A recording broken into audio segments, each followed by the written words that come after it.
Hello future engineers, welcome back to the another video. आज मैं लेके आई हूँ आपके साथ एक और नया one shot video technical communication का यूनिट सेकंड। आज हम इसका कवर करने वाले हैं। अगर आपने अभी तक इस सब्जेक्ट का यूनिट फर्स्ट नहीं देखी है तो क्यों बैठे हो, जाओ, लिंक उसका डिस्क्रिप्शन में है, आपको वहां पे उसके नोट्स पे मिल जाएंगे। और हाँ, अगर आपने अभी तक अपने दोस्तों के साथ इस चैनल को शेयर नहीं करा है तो जाओ जल्दी से उनकी भी मदद करो, वो भी पास हो जाए, उनका भी बीटेक हो जाना चाहिए, है ना। और हाँ, बेल आइकन को प्रेस करना बिल्कुल मत भूलना, क्योंकि मैं अपने इस चैनल पे कुछ इंटरेस्टिंग और न्यू आइडियाज में इनोवेट करने वाली हूँ। तो स्टे रहने के लिए बेल आइकन को प्रेस करना बिल्कुल मत भूलना। और हाँ, अगर आपने अभी तक इस चैनल को सब्सक्राइब नहीं किया है, आप नए हो इस चैनल पे, तो बिना टाइम वेस्ट करे सब्सक्राइब करो, लाइक करो और अपने दोस्तों के साथ इसे शेयर भी करो। ओके, तो आज हम पढ़ने जा रहे हैं forms of technical communication. Okay, forms of technical communication, ये आपका टेक्निकल कम्युनिकेशन का यूनिट सेकंड है और ये बहुत ही इजी है, क्योंकि टेक्निकल कम्युनिकेशन एक ही ऐसा सब्जेक्ट है जो आपका डेली लाइफ में आपने देखा ही होगा। ठीक है, और आप जैसे अब बीटेक सेकेंड ईयर में आ चुके हो, तो इतना तो आपको पता चल गया होगा कि टेक्निकल कम्युनिकेशन टर्म होता क्या है। जैसे मैंने आपको फर्स्ट यूनिट में बताया था कि टेक्निकल कम्युनिकेशन क्या होता है, उसके क्या क्या यूजेस होते हैं। ठीक है, इसी का आगे के अब और भी कुछ सब पार्ट्स हैं इसके टेक्निकल कम्युनिकेशन की, वो अब पढ़ते हैं। ठीक है, तो सबसे पहले हम देखेंगे इसमें हम कौन से अपने की टॉपिक्स है वो कवर करेंगे। तो सबसे पहले आता है इसका टेक्निकल रिपोर्ट, और उसके स्ट्रक्चर क्या होता है टेक्निकल रिपोर्ट का, ये आपका 10 नंबर में पूछा जाता है और रिपीटेड क्वेश्चन है ये। ठीक है, उसके बाद यही आपका टेक्निकल रिपोर्ट, फिर से रिपोर्ट यही है टेक्निकल रिपोर्ट वाला। ठीक है, कितने टाइप के रिपोर्ट होते हैं और उसके कैरेक्टरिस्टिक कितने हैं। ठीक है, उसके बाद आता है आपका थेसिस। थीसिस क्या होता है, उसका थीसिस का स्ट्रक्चर क्या होता है, लिखने का वे क्या रहता है उसका। ठीक है, सिनॉप्सिस और उसका स्ट्रक्चर। सेमिनार क्या होता है, कॉन्फ्रेंस पेपर राइटिंग कैसे होते हैं, क्या उसके इंपॉर्टेंस होते हैं, क्यों लिखना चाहिए। ठीक है, 7CS और प्रिंसिपल ऑफ बिजनेस राइटिंग, ये आपका बहुत इंपॉर्टेंट क्वेश्चन है, ये 10 नंबर में बहुत पूछा जाता है, तो इस क्वेश्चन को अच्छे से समझ लेना और बहुत ही इजी है ये। ठीक है, आप बहुत अच्छे से समझ जाएंगे इसे।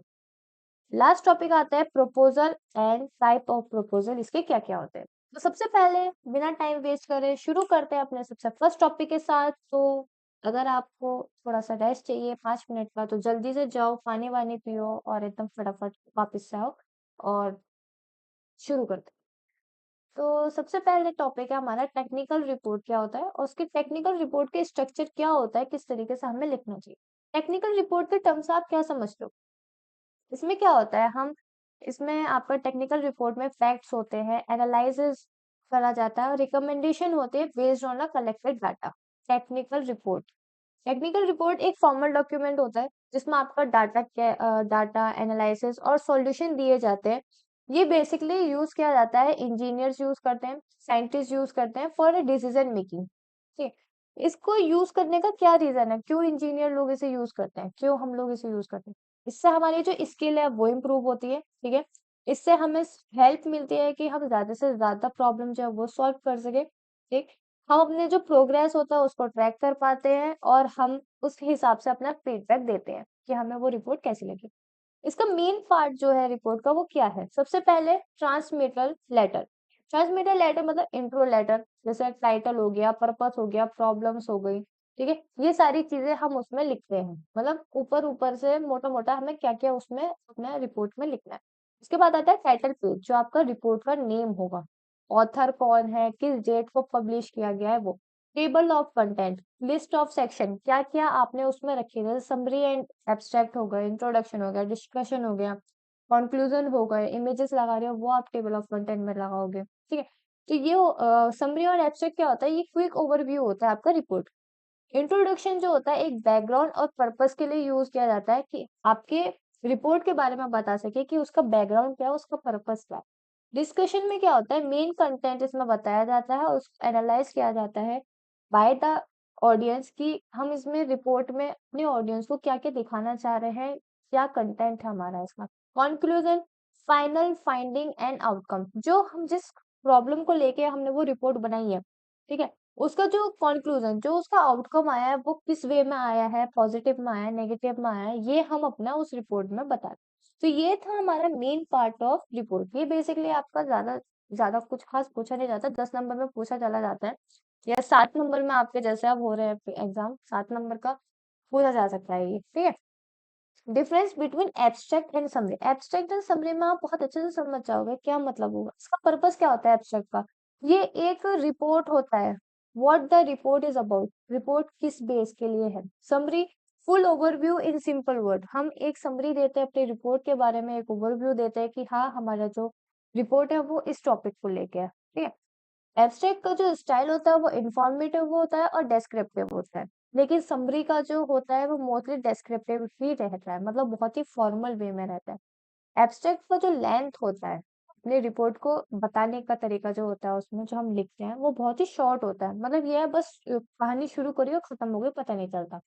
समरी में ये है कि वो बहुत लॉन्गर होता है, उसमें क्या है ओवरव्यू होता है, लेकिन सिंपल वर्ड में कि कोई भी ऑडियंस अगर उसे पढ़े तो वो बहुत इजीली से समझ जाए।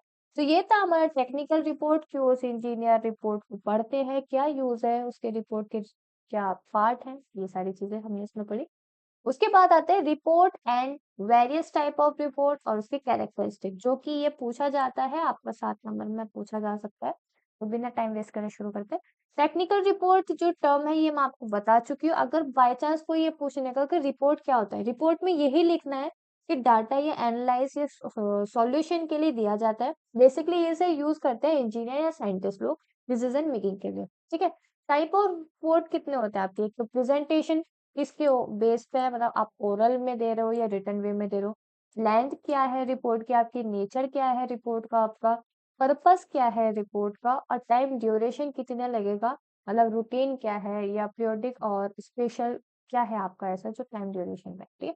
तो ये सारी चीजें हम नेक्स्ट इसमें पढ़ेंगे कि क्या क्या मतलब है इन चीजों का। तो ये है different type of reports. Different type of reports में सबसे पहले आता है ओरल रिपोर्ट, मतलब स्पोकन, जो बोल के बताते हैं हम लोग, ठीक है। Spoken face to face report जो हम बताते हैं, ये क्या होता है, हम ऑब्जर्वेशन के बेस पे या एक्सपीरियंस के बेस पे अपने चीजें बताते हैं रिपोर्ट के बारे में जो हमने फेस की होती है।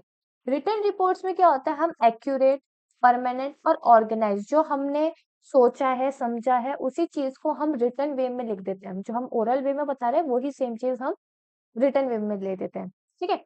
शॉर्ट रिपोर्ट क्या होता है, ब्रीफ, ठीक है, जस्ट लाइक अ लेटर हो गया या मेमोज हो गए या मीम्स हो गए, उस टाइप में हम अपना रिपोर्ट को जो है एक्सप्रेस कर देते हैं, ठीक। ये basically day to day problems या सॉल्यूशन के लिए फोकस किया जाता है, इसके अलावा नहीं होता। लॉन्ग रिपोर्ट जो होती है वो बहुत ही डिटेल्ड होती है, ठीक है, डेप्थ में होती है, बहुत ज्यादा अच्छे से उसको, इसमें क्या है प्लानिंग इन्वॉल्व होता है, डाटा कलेक्शन होता है और रिवीजन किया जाता है कि इस रिपोर्ट में और हम क्या कर सकते हैं चेंजेस में, ठीक है। फॉर्मल रिपोर्ट जो होता है वो बहुत ही वेल स्ट्रक्चर्ड होता है और डिटेल्ड होता है। वहीं पे इनफॉर्मल रिपोर्ट जो होता है बहुत ही शॉर्ट होता है और कैजुअल होता है, जैसे मेमोज हो गए या लेटर्स हो गए हमारे, ठीक है। वैसे ये जो होता है कॉमन होता है एवरीडे बिजनेस कम्युनिकेशन में, लेकिन फॉर्मल रिपोर्ट जो होता है वो तुम्हारा टेक्निकल में, प्रोजेक्ट में, रिसर्च रिपोर्ट्स में, यहाँ पे आपके बहुत काम आता है, ठीक। इंफॉर्मेशनल रिपोर्ट्स क्या होते हैं, इंफॉर्मेशनल रिपोर्ट्स होता है जो आपको प्रेजेंट करता है फैक्ट विदाउट ओपिनियन, जो आपके ओपिनियन को बताता है बिना फैक्ट के, ठीक है। उसके बाद ये आपका कहाँ हेल्प आता है, डिसीजन मेक करने में आपकी ये हेल्प आता है, जैसे कि टूर हो गया, सेमिनार रिपोर्ट हो गया, उसमें एनालिटिकल रिपोर्ट क्या होता है, आप अपना डाटा को एनालाइज को करके इसमें इंक्लूड करते हैं, जैसे प्रोजेक्ट हो गया, ठीक है, फिजिबिलिटी हो गई या मार्केट रिसर्च रिपोर्ट हो गया, उस तरीके से। रूटीन फिर पीरियोडिक रिपोर्ट क्या होता है, आपका रेगुलर अपडेट, ठीक है, आप दिन में क्या कर रहे हो, कौन से टाइम पे क्या काम होगा, फर्स्ट डे में या फर्स्ट वीक में आप ये काम करोगे, सेकंड वीक में आप अपना डाटा कलेक्ट करोगे, थर्ड वीक में आप अपना एग्जीक्यूट करना शुरू करोगे, मतलब एक फ्लो चार्ट हम यहाँ पे क्रिएट करते हैं, ठीक है। स्पेशल रिपोर्ट क्या होता है, एक वन टाइम रिपोर्ट करा जाता है जो स्पेसिफिक इश्यूज के लिए ही बना जाता है, जैसे कि इंक्वायरी हो गया या रिसर्च रिपोर्ट हो गई, ठीक है, उसको कहते हैं हम स्पेशल रिपोर्ट। देखो आप इनके वर्ड के हिसाब से पता चल जाएगा कि आपको इसमें लिखना क्या है। तो बेसिक यही है कि आप इनके पॉइंट्स याद रखना, ठीक है। Oral report, return report, short report, long report. तो जितने भी ये हैं, ठीक है, इनके जो मैंने पॉइंट्स बताए वो याद रखना, बाकी अंदर का आप अपने हिसाब से भी लिख सकते हो, ठीक है। ऐसा नहीं है कि कॉपी पेस्ट ही करना है, जो मैंने यहाँ पढ़ाया बस जो लिखा है इसमें वो ही लिखना है, नहीं, अपने हिसाब से भी आपको जो सही लग रहा है आप वो भी लिख सकते हो। बस थोड़ा सा तरीका सही रखना अपना लिखने का, वो मैं लास्ट में बताऊंगी आपको कि किस तरीके से आपको अपना पेपर लिखना है, तो बीच में स्किप मत करना, ठीक है। अब आते हैं अपना नेक्स्ट टॉपिक पे जिसका नाम है थीसिस, एंड उसका स्ट्रक्चर क्या होता है थीसिस के राइटिंग का, ठीक। थीसिस आप समझ गए होंगे, थीसिस होता क्या है एक तरीके से। थीसिस एक लॉन्ग रिपोर्ट होता है जो बेस्ड होता है आपके रिसर्च पे, ठीक है। आप जब एमटेक करोगे, बीटेक के बाद अगर किसी की इच्छा होगी तो गेट वेट की तैयारी जो कर रहे होंगे, ठीक है, जब वो एमटेक जाएंगे तो थीसिस वगैरह होता है, मतलब एक पर्टिकुलर स्पेसिफिक या पर्टिकुलर एक टॉपिक दिया जाता है उसको, ठीक है, उस बेस पे वो रिसर्च करता है, ठीक है, उस हिसाब से वो रिपोर्ट बनाता है, उसमें पूरा एक कंक्लूजन वगैरह सब होता है उसमें, ठीक है। इसमें क्या करा जाता है, डिस्कस करा जाता है प्रॉब्लम को जो वो ऑलरेडी जानता है वो, ठीक है, what the writer did, writer ने क्या करा है, और what more can be done, और क्या उसमें हो सकता है, ठीक। ये जो होता है बहुत ही इजी होता है अंडरस्टैंड करने के लिए, even for someone new to the topic, अगर कोई नया बंदा भी आता है इस थीसिस के बीच में, तो इतने इजी तरीके में लिखा जाता है कि वो नया बंदा जो है बहुत इजीली उस चीज को समझ सके कि उसमें लिखा क्या है, ठीक है। It is also use as a scientific report, ये एक साइंटिफिक रिपोर्ट के तौर पे भी देखा जाता है, जो फ्यूचर, जो आने वाले फ्यूचर में है, ठीक है, उनके लिए बहुत ही ज्यादा होता है क्योंकि ये स्टोर करा जाता है डिजिटली, ओके। इसका इम्पोर्टेंस क्या है थीसिस का, एक तो फोकस क्रिएट करता है, writer stay focus and organise, ठीक है, understanding a clear thesis helps reader know what the essay is about, ठीक है, clarity, it tells the audience what to expect in the paper. Focus बहुत ज्यादा जरूरी है जो हमारी जिंदगी में बहुत ही खत्म है इस टाइम, ठीक है। अंडरस्टैंडिंग, हमारी पार्टनर जो है वो ही नहीं अंडरस्टैंड कर पा रही, हम थीसिस क्या अंडरस्टैंड करेंगे यार। क्लियरिटी, सामने नहीं हो पा रही अपनी, जो हमारी बंदी है या बंदी है जो भी है वॉट एवर, ठीक है, उनसे हम अपनी क्लियरिटी नहीं क्लियर कर पा रहे, तो यहाँ क्या करेंगे यार, मैं तो ये सोच के परेशान हूँ। छोड़ो, आगे आते हैं अपने नेक्स्ट टॉपिक पे। जो आपका स्ट्रक्चर क्या होगा इसका थीसिस का, सबसे पहले टाइटल पेज, आपकी थीसिस किसके बेस पे है, अब जैसे मेरा है वेब डेवलपमेंट के बेस पे मैंने इसको अपना थीसिस डाल दिया, ठीक है, वेब डेवलपमेंट। उसके बाद डिक्लेरेशन और सर्टिफिकेट कि मैंने कहाँ से ये चीज करी है, कहाँ से मैंने डिक्लेयर किया, उसका सर्टिफिकेट यहाँ लिया जाएगा। एक्नॉलेजमेंट, मैं किसके अंडर ये काम कर रही हूँ, ठीक है। उसके बाद टेबल ऑफ कंटेंट में उसमें क्या क्या चीजें कौन से पेज पे क्या है, सेक्शन वगैरह मैं सब उसमें डिवाइड करूंगी। एब्स्ट्रैक्ट एक शॉर्ट समरी होता है फुल थीसिस का, मतलब प्रॉब्लम हो गया, मेथड कौन से यूज करने वाले, रिजल्ट क्या होगा, कंक्लूजन क्या होगा, ठीक है। इंट्रोडक्शन, हम एक एक्सप्लेन करते हैं अपने टॉपिक को, उसका इम्पोर्टेंस को, ठीक है, और रिसर्च प्रॉब्लम्स को हम क्लियरली कैसे बता सकते हैं, कैसे हम करते हैं, वो चीज हम इसमें डिनोट करते हैं। लिटरेचर रिव्यू, हम क्या करते हैं अपने जो थीसिस होता है उसमें हम पास्ट रिसर्च जो है वो भी लिखते हैं, जिससे हम कंपेयर करा पाते हैं ऑडियंस को कि पहले ऐसा था और अब जो हम कर रहे हैं इसमें बहुत अंतर है, ठीक है, इस टाइप में। मिडिल चैप्टर, मिडिल चैप्टर में क्या होता है, main body of your research work, जो आप अपना कर रहे हो, अपना दिमाग लगा के जो आपने पूरा 24/7 जो उसमें आप तुम काम कर रहे हो अपना, ठीक है, उसका जो मेन पार्ट होता है वो इसमें आता है। एक कंक्लूजन और सजेशन, ये एक रैप अप फाइंडिंग होता है, कंक्लूजन होता है, आइडिया फॉर फ्यूचर वर्क के लिए होता है, ठीक है। रेफरेंस, आपने किस बुक का रेफर लिया, पेपर में पेपर जो आपने यूज करा है कहाँ से करा है, या आपने जो मटेरियल यूज करा है वो कहाँ से करा है, ठीक है। अपेंडिसेस, अपेंडिसेस मतलब एक्स्ट्रा मटेरियल, जैसे डाटा हो गए, टेबल हो गए या फॉर्म्स हो गए, that suppose the thesis but not fix in the main text, जो आपने मेन टेक्स्ट में तो फिक्स नहीं हुआ लेकिन आपको थीसिस में रखना था, जो आपकी थीसिस को सपोर्ट कर रहा था, उसको हम कहते हैं अपेंडिसेस, जैसे एक्स्ट्रा मटेरियल। तो बेसिकली यही कुछ चीजें होती है, title page, declaration, certificate, acknowledgement, ठीक है। ये अपनी चीजें जो है ये याद रखना, 11 चीजें हैं आपकी, 11 चीजें याद रखना, बाकी अंदर का आप खुद भी लिख के आ सकते हो, कोई दिक्कत वाली बात नहीं। तो ये था हमारा थीसिस, थीसिस क्यों इंपॉर्टेंट होता है और थीसिस की स्ट्रक्चर क्या होता है, किस तरीके से थीसिस हमारी लिखी जाती है, ठीक है। उसके बाद आता है सिनॉप्सिस और उसका स्ट्रक्चर, ठीक है।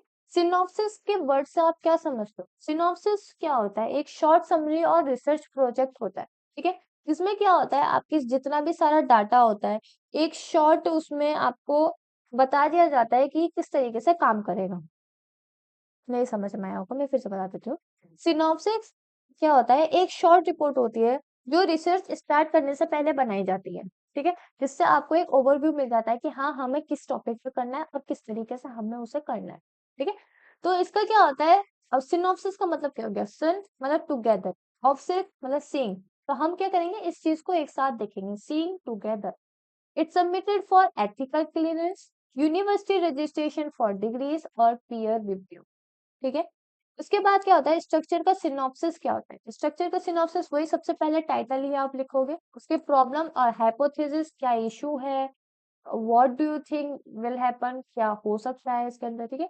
एम्स और ऑब्जेक्टिव, दो तीन गोल अपने इसमें रखो, क्लियर गोल, ये नहीं कि बस अटपटा जो मन में आया वो ठूल दिया इसमें, नहीं। अपने हिसाब से दो तीन गोल लो जो आपको बहुत ही क्लियर होना चाहिए। Review of literature, what other have done before, जो आप सिनॉप्सिस लेके चल रहे हो, पहले आदमी ने जो पहले इस पे काम करा होगा किसी ने, उसने ऐसा क्या करा जो तुम्हें गलत लगा, ठीक है? मेथोडोलॉजी, मेथोडोलॉजी में क्या होता है, how you will do the research, तुमने कैसे रिसर्च करा उस चीज का, डिजाइन कैसे करा आपने, सेटिंग कैसे करी, सैंपल कहाँ से लिया, टूल कौन सी यूज करा, डाटा कलेक्शन कहाँ से करा और एनालाइज कहाँ से करा है, ठीक है? रेफरेंस मतलब लिस्ट ऑफ सोर्स कहाँ से करा, जैसा हार्वर्ड स्टाइल से करा है, या आपने यूट्यूब से लिया है, या आपने गूगल से कलेक्ट करा है अपना वो। उसके बाद आपका ऑफिशियल इंफॉर्मेशन, जैसे नेम हो गया, डिजाइनेशन हो गया, इंस्टीट्यूशन हो गया, और आपके सिग्नेचर्स हो गए, आपके जो टीचर वगैरह है, छोटी वगैरह, उनके सिग्नेचर्स हो गए, ठीक है? सिनॉप्सिस ये आपका सबसे बेस्ट एग्जांपल इसका बताती हूँ, जब आप अभी सेकंड ईयर में हो, ठीक है? जब आप फोर्थ ईयर में जाओगे या आप थर्ड ईयर में जब अपना एक प्रोजेक्ट बनाओगे, आपको एक टॉपिक दे दिया जाएगा या आपको एक टाइटल दे दिया जाएगा कि हाँ, आपको इस टाइटल पे काम करना है, ठीक है? उसके बाद आपसे वो एक सिनॉप्सिस लिखवाएगा कि आपने क्या-क्या प्रॉब्लम इसमें फेस कर रहे हो, आप ऐसा क्या नया कर रहे हो जो पिछले लोगों ने जो करा है उससे बहुत डिफरेंस होगा। उसके बाद जब वो सिनॉप्सिस बन जाएगा, ठीक? आप जाओगे टीचर के पास, अपना सिनॉप्सिस दिखाओगे, जब वो क्लेरिफाई कर देंगे, जब वो कर देंगे कि हाँ, ठीक है सिनॉप्सिस, आप तुम आगे इस पे काम कर सकते हो। तो एक ये शॉर्ट समरी होता है अपने रिसर्च रिपोर्ट का, जिससे ना फाइनल जो सिनॉप्सिस है या जो प्रोजेक्ट है वो स्टार्ट करने से पहले आपको एक क्लेरिफाई मिल जाता है कि हाँ, जो हम सिनॉप्सिस कर रहे हैं वो बहुत अच्छा कर रहे हैं, ठीक है? क्या फायदा यार, हम सारा काम कर लें, प्रोजेक्ट बना लें, फिर वही टीचर फालतू बात करते हैं कि तुमने जो प्रोजेक्ट बनाया अच्छा नहीं बनाया। वो भी चीज सही नहीं लगती ना, गुस्सा आता है यार फिर वो, है ना? तो गुस्सा नहीं करना, गुस्सा सेहत के लिए बहुत ही हानिकारक होता है। तो नेक्स्ट टॉपिक पे आते हैं अपना सेमिनार, जो सेमिनार हो गया conference paper writing with significance, उसके क्या इंपॉर्टेंस है कॉन्फ्रेंस पेपर राइटिंग के, ठीक है? सेमिनार वर्ड तो आपने बहुत ही सुना होगा, अपना फर्स्ट ईयर में भी बहुत सेमिनार हुए हैं हमारे, ठीक है? आपके भी हुए होंगे ऐसे। तो सेमिनार क्या होता है, एक फॉर्मल मीटिंग होती है जिसमें हम शेयर करते हैं यूजफुल इंफॉर्मेशन, एक मेंटोर आ जाता है, बीटेक का फर्स्ट ईयर या सेकंड ईयर जो है वो सारे इकट्ठे हो जाते हैं ऑडिटोरियम में, फिर एक यूजफुल इंफॉर्मेशन जो है वो करा जाता है, जबरदस्ती बैठाते हैं कभी कभी, बट क्या करें, मजबूरी का नाम महात्मा गांधी वाला सीन है, बैठना पड़ता है, ठीक है? इसमें क्या होता है, इन्वॉल्व होते हैं a group of people from one field discussing a specific topic, ठीक है? पार्टिसिपेंट प्रेजेंट देयर रिसर्च और ideas and get a feedback, can be can be for small and large group, ऐसा नहीं है कि सिर्फ लार्ज ग्रुप के लिए सेमिनार करा जाता है, नहीं, बड़े लार्ज ग्रुप या स्मॉल ग्रुप दोनों के लिए ही करा जाता है। Similar to conference in planning and setup, similar वही कॉन्फ्रेंस के लिए प्लानिंग किया जाता है, उसके बाद सेटअप किया जाता है, ठीक है? जैसे ये है, एक मेंटोर है, यहाँ पे कई सारे लोग बैठे हैं, ठीक है? ये तो सोशल मीडिया वाले हैं कि स्नैपचैट पे जाऊंगा, सबसे पहले दिखाऊंगा कि हाँ देखो मैं ये पढ़ रहा हूँ, ये तो इंस्टाग्राम रील स्क्रॉल करने वाली है, वो तो आगे वाले के पीछे पड़ा है कि बस ये पलट जाए एक बार, तो मैं बस कह दूंगा आज तो मैं प्रपोजल मार के मांगूंगा, ठीक है? उसके बाद आता है conference paper writing, conference paper writing में क्या होता है, एक काइंड ऑफ बिजनेस मीटिंग होती है, जैसे आपकी एक बिजनेस मीटिंग है, ठीक है? तो बहुत ही फॉर्मेलिटी मीटिंग होती है जो डिपेंड करता है आपके साइज पे या आपका क्या पर्पस है उस पे, ठीक है? स्मॉल मीटिंग जो होता है वो डिस्कस किया जाता है एक प्रोजेक्ट के ऊपर, ठीक है, जो बहुत ही कम फॉर्मल वे में होता है, लेकिन इसमें 30 से 40 लोग होते हैं, ठीक है? जैसे गवर्नमेंट के टॉपिक्स हो गए, वो बहुत ही फॉर्मल होता है, तो उसको हम कहते हैं बिगर मीटिंग, टॉपिक क्या है, एटमॉस्फेयर क्या है, वो बहुत इफेक्ट करता है आपको अपनी मीटिंग के ऊपर कि वो फॉर्मल में कैसे जाएगा, how formal a meeting is. Serious topic जो है स्मॉल ग्रुप में वो बहुत ही फॉर्मल होता है, लेकिन लार्ज मीटिंग में क्या होता है, सेलिब्रेट करते हैं और शेयर करते हैं न्यूज, जो कि बहुत ही लेस फॉर्मल होता है। ठीक है। जो गोल होता है इसका कॉन्फ्रेंस का, वो क्या होता है, ये ब्रिंग पीपल को लेके आता है सिमिलर इंटरेस्ट के साथ अपने साथ। ठीक है। जो शेयर करता है आइडियाज को और एक्सपीरियंसेस को। ठीक है। कॉन्फ्रेंस में क्या होता है, usually have more participants and cover wider topics compare to seminar और सिमोसिस। इसमें क्या होता है, कॉन्फ्रेंस में ज्यादा से ज्यादा लोग पार्टिसिपेट करते हैं। ठीक है। वाइडर टॉपिक इसमें मतलब बहुत ज्यादा बड़े बड़े टॉपिकों पे इसमें कंपेयर हो जाता है। तो क्या होता है, सेमिनार से ज्यादा अच्छा होता है कॉन्फ्रेंस, क्योंकि इसमें ज्यादा कवर हो पाते हैं टॉपिक हमारे। तो ये था हमारा सेमिनार और कॉन्फ्रेंस। ठीक है। इसके इम्पोर्टेंस क्या होता है कॉन्फ्रेंस का, एक तो थिंकिंग जो है वो डेवलप होती है। ठीक है। एजुकेशनल जो है वो स्टार्ट होता है, क्योंकि हम एंकरेज करते हैं अपने टीम वर्क को या लर्निंग को। ठीक है, बिजनेस में या अदर एरियाज में। इम्प्रूव करते हैं डिसीजन मेकिंग को, क्योंकि जब बहुत सारे लोग बैठे होंगे तो प्रॉब्लम्स क्रिएट होगी, कंक्लूजन निकलेगा उसका। ठीक है। चेंज माइंडसेट, कभी कभी क्या होता है, इन्फ्लुएंस कर पाते हैं अपने ओपिनियन के साथ, एटीट्यूड के साथ, या फीलिंग पॉजिटिवली हम अपने सामने वाले को अपनी बात मनवा सकते हैं। Share information. ठीक है। हम क्या करते हैं, अपनी इंफॉर्मेशन शेयर करते हैं एक पर्सन से दूसरे पर्सन पे। ठीक। कंपनी वाइड व्यू, इसमें क्या होता है, एम्प्लॉयज हेल्प मिलती है एम्प्लॉय को understand the bigger picture and make better decision. Better thinking मतलब एक क्लियर थिंकिंग होती है, और एक प्रॉब्लम सॉल्विंग के लिए हमें एंकरेजमेंट मिलता है। ठीक है। पॉजिटिव एटीट्यूड में क्या होता है, ये हमें बूस्ट करता है कॉन्फिडेंस और पॉजिटिव माइंडसेट के लिए, जिससे हम अगर कोई आगे हमारे पास आइडिया आता है, ठीक है, तो हम बहुत ही कॉन्फिडेंस लेवल में सामने वाले के पास जाके कह सके कि आपको अपनी कंपनी में ये चेंज करना चाहिए। ठीक है। ऐसा। उसके बाद आते हैं आप अपना 7 CS of principles of business marketing. ठीक है। ये आपका 7 नंबर में पूछा जाता है, बहुत रिपीटेड क्वेश्चन है ये। ठीक है। बस इसमें ये है, आप इसके ना पॉइंट्स जो है वो अच्छे से याद कर लेना, बाकी कुछ नहीं है इसमें, पॉइंट से याद रहना है। 7 CS मतलब 7 C। तो 7 C कैसे, कंसिडरेशन पहला सी, कर्टेसी दूसरा सी, क्लैरिटी तीसरा सी, कॉन्क्रीटनेस चौथा सी, करेक्टनेस पांचवा, कंसिस्टनेस छठा, अनकम्प्लीटनेस सातवां। तो कंसिडरेशन में क्या होता है, योर एटीट्यूड, जो आप सोच रहे हो कि आप पॉइंट ऑफ व्यू क्या है आपका रीडर के साइड से, वो मतलब नीड को अंडरस्टैंड करना, फीलिंग को अंडरस्टैंड करना, और show care in your words, अपने वर्ड्स के थ्रू से। ठीक है। सामने वाले को ऐसा कर लेना कि हाँ यार मैं तेरा बहुत केयर करता हूँ, हाँ यार मैं तेरे साथ खड़ा हूँ, ऐसा वाला। कर्टेसी मतलब पोलाइट वे में, always be respectful and polite. ठीक है। अवॉइड करो ब्लेमिंग को या हार्श लैंग्वेज यूज करने का, ये नहीं कि अगर कोई बोल रहा है कि तू पागल है, नहीं तू गाली देने में बैठ जाना, ऐसा नहीं। पोलाइट वे में विदाउट किसी ब्लेमिंग के रेस्पेक्टफुल में उसे कहो कि देखो उस चीज को जो है हैंडल करो, एकदम से हाइपर नहीं होना किसी के ऊपर। क्लैरिटी बहुत ही क्लियर रखो, मतलब जो आप सामने वाले को समझा रहे हो, एक तो सिंपल वे में समझाओ और स्पेसिफिक वर्ड यूज करो जो सामने वाला समझ पाए। ठीक है। कोई भी कंफ्यूजिंग या वैग्यू स्टेटमेंट, या वैग्यू स्टेटमेंट जैसे कोई ऐसे स्टेटमेंट यूज मत करना जो वो समझ ही ना पाए। ठीक है। कॉन्क्रीटनेस मतलब give exact detail and facts, ये नहीं कि तुम टॉपिक किसी बात किसी और चीज पे चल रहे हो, तुम जो सॉल्यूशन है वो किसी और चीज पे दे रहे हो, नहीं। करेक्टनेस क्या होता है, ensure the facts grammar and spelling are accurate, use problem tone and format. Consistence में आपका आता है keep it short and to the point, वही बी ब्रीफ, लेकिन होना तो चाहिए ब्रीफ में, शॉर्ट में होना चाहिए लेकिन टू द पॉइंट होना चाहिए। ये नहीं कि रिपीट हो रहा है एक ही वर्ड बार बार, या अननेसेसरी वर्ड आपके रिपीट हो रहा है, वो नहीं होना चाहिए, वो बहुत बुरा लगता है। कंप्लीटनेस, कंप्लीटनेस क्या होता है आपका, इंक्लूड ऑल इम्पोर्टेंट डिटेल्स, सारी डिटेल्स जो इम्पोर्टेंट है आपके वो उसमें कवर होनी चाहिए आपकी, जब आप अपने जो ब्रीफ दे रहे हो अपने टॉपिक के बारे में, कोई भी इंपॉर्टेंट डिटेल आपका मिस नहीं होना चाहिए। आंसर ऑल क्वेश्चंस के लिए, अब जैसे आपने सेमिनार करा, ये कॉन्फ्रेंस करा, वहां पे क्या होता है, क्वेश्चन पुटअप किए जाते हैं, ये नहीं कि घबराहट के चक्कर में अनकॉन्फिडेंस के लेवल में आप अपने क्वेश्चन का जो जवाब है, आंसर जो आप दे रहे हो, वो इस तरीके से दे रहे हो कि सामने वाला समझ ही नहीं पा रहा आपकी बात को, नहीं, बहुत ही क्लियरिटी में अपने आंसर देने हैं जो सामने वाला क्वेश्चन आपसे पूछ रहा है, ठीक है। तो ये थे 7 Cs of effective business communication. उसके बाद आता है आपका proposal, type of proposal. Proposal guys ये वो वाला प्रपोजल नहीं है कि आज मैं जरा उसको प्रपोज करने वाला हूँ या मेरे पास प्रपोजल आया है, ठीक है। प्रपोजल का वही मतलब होता है कि हाँ आप किसी प्लान या आइडिया सजेस्ट करने जा रहे हो। ये नहीं कि आज मैं उसको ना भाई प्रपोज करने वाला हूँ या आज तुम्हें पता है मेरे पास ना निकेत का प्रपोजल आया था, वो वाला प्रपोजल नहीं है।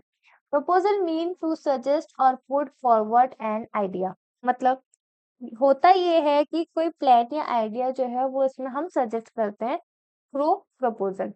It is the act of presenting an idea or plan.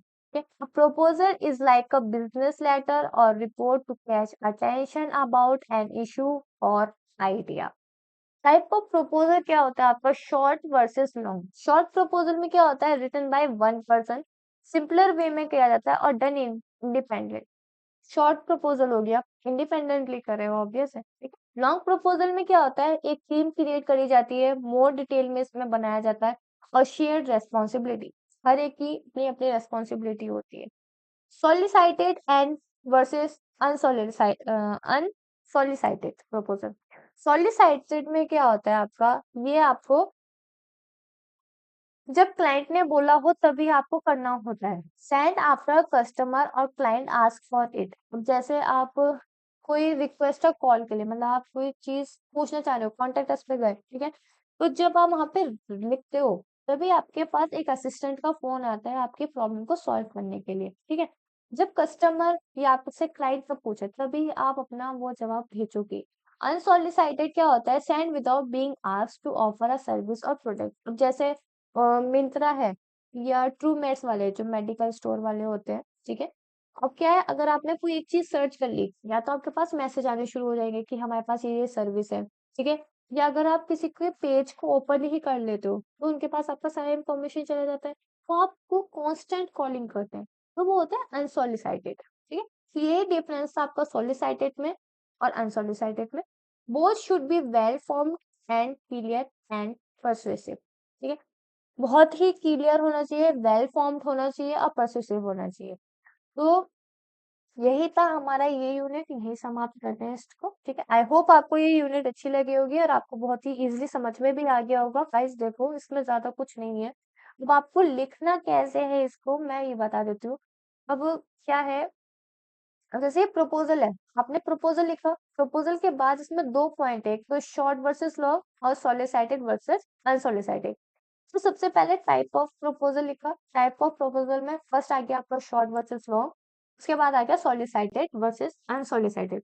जितना आप डायग्राम के फॉर्म में इन पॉइंट्स को डिनोट करना सीख जाओगे वो बहुत ज्यादा बेटर है, क्योंकि जो एग्जामिनर होता है वो आपके रेटिंग सेक्शन को नहीं देखेगा एक बार के लिए, लेकिन अगर आपने डायग्राम लिखा है या आपने डायग्राम बनाया है तो वो क्या है, सबसे पहले डायग्राम ही देखेगा, ठीक है। बहुत ही इजी हो जाता है डायग्राम से समझना कि हाँ बच्चे ने सही लिखा है या गलत, ठीक है। तो सबसे पहले ये लिखो, short versus long, solicited versus unsolicited. उसके बाद इन चारों चीजों को ना अलग अलग उसमें पेज पे डिनोट कर दो। और हाँ, जब आपका एक आंसर कम कम एक आंसर खत्म हो जाए, ठीक है, लेकिन उसमें अभी आधा पेज और बचा है, तो उस आधे पेज से शुरू नहीं करना, न्यू पेज से शुरू करना नया क्वेश्चन, हमेशा ध्यान रखना। और हर क्वेश्चन के बाद अंडरलाइन जरूर करना। जब आप आंसर लिख लो तो हर आंसर के बाद अंडरलाइन करना बिल्कुल मत भूलना। और हाँ, जो ये शॉर्ट वर्सेस लॉन्ग है ना, तो इसको हाईलाइट करना बिल्कुल मत भूलना और ब्लैक पेन का इसमें यूज करना, ठीक है। जो भी आपके टाइप ऑफ प्रपोजल हो गए ये ब्लैक पेन से लिखो, शॉर्ट वर्सेस लॉन्ग है ये ब्लैक पेन से लिख लो, ठीक है। इसी तरीके से आपको ये लिखना है, ठीक है। और बाकी अच्छे से पढ़ो अपना, ठीक है। कुछ भी दिक्कत आती है या कोई भी आपको डाउट लगता है तो मुझे कमेंट सेक्शन में बिल्कुल बताना। और आपको मेरी वीडियो कैसी लग रही है, आपको अच्छे से समझ में आ रहा है या नहीं आ रहा है वो भी आप मुझे बताना।